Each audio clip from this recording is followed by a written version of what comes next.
Hello, my name is Martin and I play in a band called Sack. My name is John and I also play in Sack. This is Terror Recommended.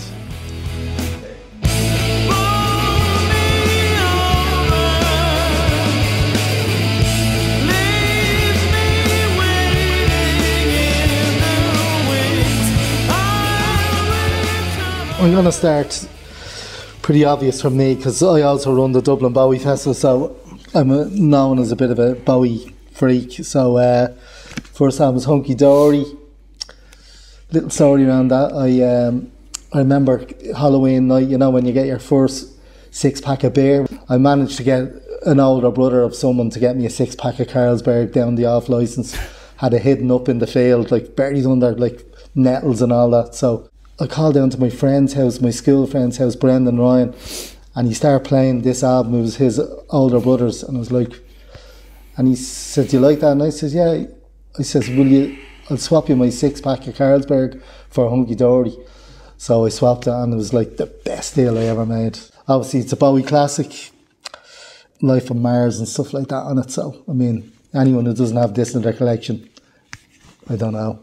It's not my favourite. My favourite Bowie album actually is Diamond Dogs, just to let you know that, yeah. I think it's the quintessential Bowie album, and the song Sweet Thing, Candidate, Sweet Thing Reprise, 8 minutes long. He said he wasn't going to talk. That is the apex of Bowie, whatever that word is. It's the... I'm up on the 11th floor and I'm watching the cruisers below. We were all into ska up there area, up in Santry, Coolock, whatever. This was 1980, 81. It was all kicking off. The Specials had released their debut album, of course, The Beat and Selector and all, brilliant albums.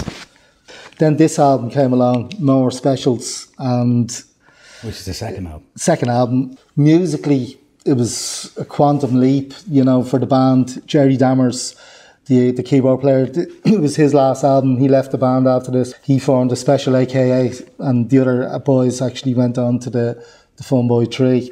Terry, Neville and Linville. So I remember buying the chord book at the time, and I was trying to play International Jet Set, and like there's a chord change for every word in the song, and there's a lot of words in the song, and they're all diminished major ninths, minor ninths, 13ths and all. It's just like brilliant. But anyway, it's an amazing album. International Jet Set, Man at CNA and all, they're phenomenal pieces of music. Like they're like, if Jerry had been born in a different era, I'd say he would have been a big band leader. He would have been up there with Duke Ellington or wherever. He's just an amazing creative musician. And of course it has great songs like Do Nothing as well. Pearl's Cafe. Just can't stand it. Yeah, enjoy yourself and all. Anyway, brilliant album. And you can dance to it as well, of course.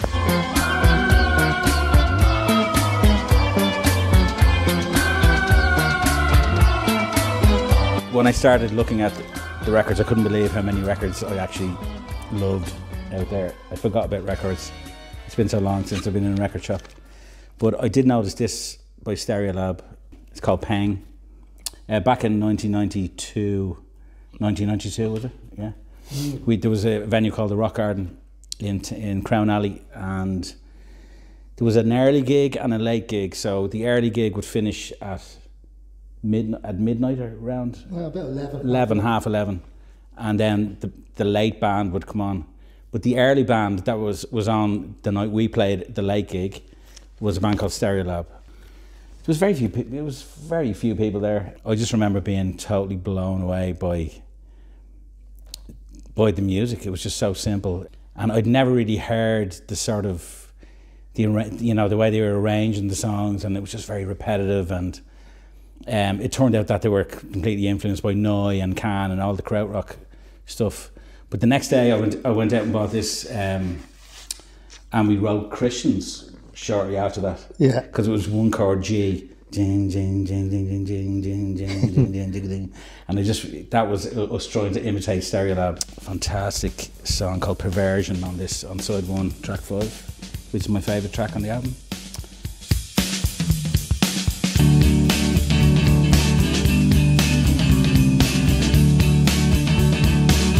So the next one, I suppose, is Laura Marling, Song for a Daughter, which is our last, I think it's our 7th album or something.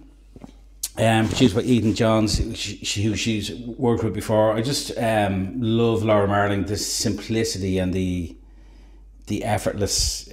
She makes things look so effortless. Live, anyway. Have you seen her live? She plays. She just looks so effortless, you know. My favourite song of hers of all time is "The End of the Affair," which is track 8 on this. Just beautiful songwriting, you know. I think we did our best, but now we must make good on words to God. I remember picking up, there was a thing called I Love Jazz, because compilation. Compilation, and there was different ones, but the kind of greatest hits of I Love Jazz, but there was a song on it called Stop Boogie Shuffle, and it was by Charles Mingus. And this album, like, I know Saint and Sinner Lady is probably, Black Saint and Sinner Lady, probably deemed as greatest, but this was the first one that I came to because that song was on it. But it's just like, better Get in Your Soul, Goodbye Pork Pie Hat, and whatever. It's just the riffs, like, you know, they were very nearly rock and roll, like, you know,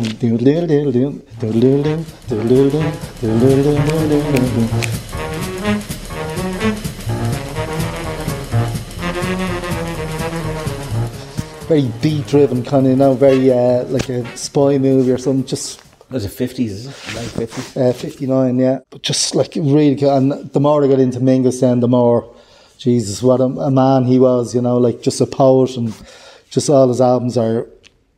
They really pushed out the boundaries of jazz. You know, he's in that bebop kind of school of bebop, but then there's. Goodbye Pork Pie Hat as well, which Joni Mitchell covered.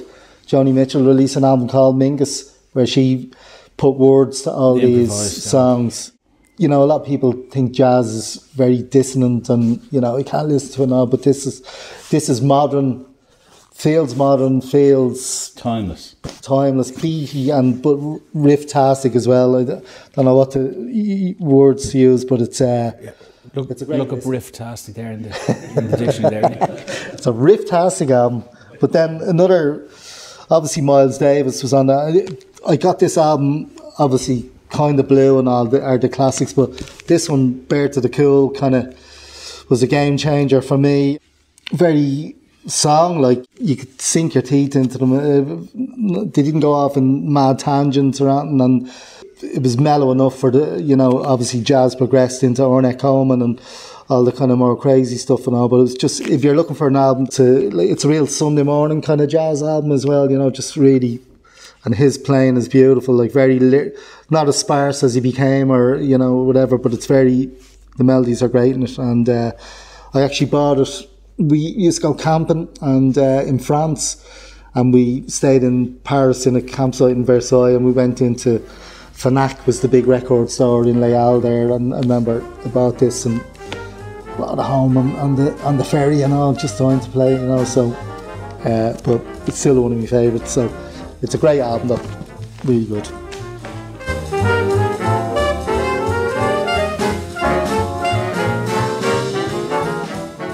One of my favourite Irish bands of all time are Villagers.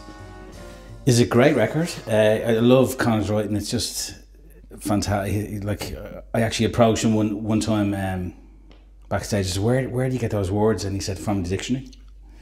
So we've been friends ever since. Now, I just think his lyric writing is superb. This album in particular, although Wayland as well. Do you know Wayland as well? Great record. The artwork on this, Paul Phillips, his name is the guy that drew. They're kind of based on the star constellations. This one, Ursa Major, you know, the bear. And I knew a drag queen in New York called Ursula Major. It was Bill. Remember Bill? Oh yeah. Some of the drag queens. Remember him? He was called Ursula Major. The first day single, Momentarily, the last track on side one. Beautiful track. So I had to put my glasses on, I'm old. Song in 7, yeah. South and Patago, of course, you know that? Yeah. Absolutely beautiful. So thanks, Conor O'Brien, for that. And for all your records. Goes away momentarily.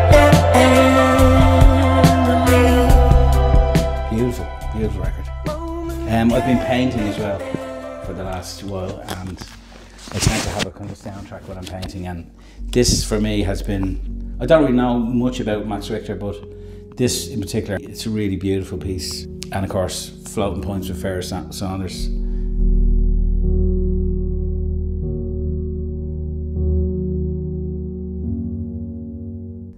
Sam Shepard is Floating Points. He's normally kind of, him and Kieran Hepton, they're kind of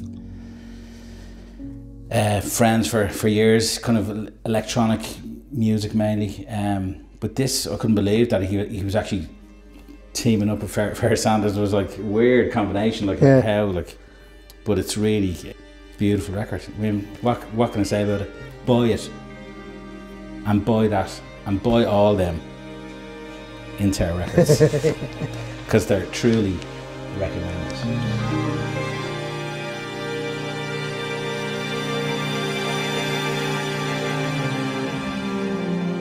My last two then are two great women. One, Fiona Apple, who I've loved for ages since her When the Pawn album. I thought it was amazing work. I mean, lyrically, it was just out there, fantastic. Great music, great melodies, time signatures, always, just trying something a bit different. This album came out, it was just like, mad. I think you told me about it, actually. She recorded it at home because you can hear the dogs actually barking and stuff like that. Do you know this album, Zach? Oh yeah. Yeah. Yeah, like she's just. I don't think she's ever played in Dublin. Come on, lads! Singular artists, MCD, Aiken, Foggy Notions. Come on, get your skids out. Get Fiona Apple to Dublin. But I'd love to see her live. But she's kind of one of those artists that are they're just on their own, and they kind of do their own thing, and whatever comes out, you don't know what they're gonna do or how they're gonna come out. When you resist me, hon, I cease to exist, because I only like the way I look into your eyes. And when she's got a few albums, yeah, there was I think about 4 or 5, I think. Now I remember you telling me about it alright, but I haven't actually heard of that. Let's see. Ah, yeah, it's really good. Really Yeah, good. Fetch the Vocals. But brilliant. Like, really good. Under the Table, that's a classic on that level. But this woman is probably my favourite new artist at the moment. Though I wouldn't say she's that new, but she played in the National Concert Hall there 2 weeks ago. Had COVID, couldn't go. Cate Le Bon, Welsh, singing. She has worked with Gruff, of course, and like him as well. Just kind of that Welsh, totally out there on their own island doing great stuff. It kind of reminded me of King Crimson. It was just slightly proggy or something. Some of the instrumentation and all, but just sings in that lovely Welsh accent. I love you, I love you, but you're not here. We were looking for other albums like Talk, Spirit of Eden, Joanna Newsome's, whatever. I mean, there's millions, obviously. But I think great songwriting as well. We're about as well, as a band. Like, I love bands that just have a sound and a groove as well, but ultimately I always come back to the great songwriters. I mean, like, another album which I couldn't find out there was a new record by ELO. It was the first album I got as a kid, and came with the turntable. I think it was 11. It came with the turntable? Well, I got a turntable and that album, and it was just like ELO. Everyone used to laugh at me when I loved ELO back in the 70s, because obviously I would have been 12, 1977, when punk kind of hit, and I was into ELO and they were into like the Clash and Sex Pistols and all. So I was frowned upon. But look at ELO now, everyone loves them. They're great, even Joe loves them. Says he doesn't, but he does. But anyway, just that classic songwriting, Beatles, Dylan, everything like that, So these are all from it, but they're edgier as well, more modern and edgy, but ultimately great songwriters like Laura Marling. Yeah.